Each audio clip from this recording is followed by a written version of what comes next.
નમસ્કાર દર્શક મિત્રો, એસડી ન્યૂઝ ગુજરાતી ચેનલ પર આપનું સ્વાગત છે અને હું આપની સાથે વૈશાલી પુબારુ.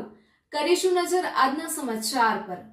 શ્રીનોરથી વડોદરાના શ્રીનોર તાલુકામાં સાધલી રોડ ઉપર આવેલા સરદારનગર સોસાયટીના નાળા પાસે જેબી દ્વારા ઇલેક્ટ્રિસિટી ટ્રાન્સફોર્મર બેસાડવામાં આવ્યું હતું.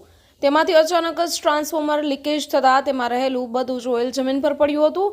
તેમાંથી ઓઇલની દદુડી પડતા ગ્રામજનોમાં ચકચાર મચી જવા પામ્યો હતો. ત્યારે જીબીના હેલ્પર રાજુભાઈ અને રામજીભાઈ દ્વારા એમસીએલ લગાવી ઓઇલનું કાણું પૂરવામાં આવ્યું હતું. આ ઓઇલનું કાણું એમસીએલ મારવાથી શું ઓઇલ ટપકતું બંધ થશે ખરું, એમ લોકોના મુખે ચર્ચાનો વિષય બન્યો છે. શું ઓઇલ ઓછું થયું હોવાથી નવું ઓઇલ ઉમેરવાનું હોય તેમ છતાં જીબીવાળા ચાલશે એવું કહેવામાં આવ્યું હતું. જો કે આ ઓછા ઓઇલના કારણે ટ્રાન્સફોર્મર સુકાઈ જાય તેવી પણ સંભાવનાઓ છે અને કોઈ જાનહાનિ થાય તેની જવાબદારી કોની? વહેલામાં વહેલી તકે તંત્ર જાગે અને આની કાર્યવાહી કરે તેવી ગ્રામજનોની માંગ ઉઠી છે. આ લીકેજના કારણે ઇલેક્ટ્રિસિટી બંધ કરવાનો વારો આવ્યો હતો. જીબી દ્વારા ટ્રાન્સફોર્મર નવું બેસાડવામાં આવે તેવી લોક માંગ ઉઠી છે. Reporter Rahul Prajapati, SD News Gujarati, Sadhli.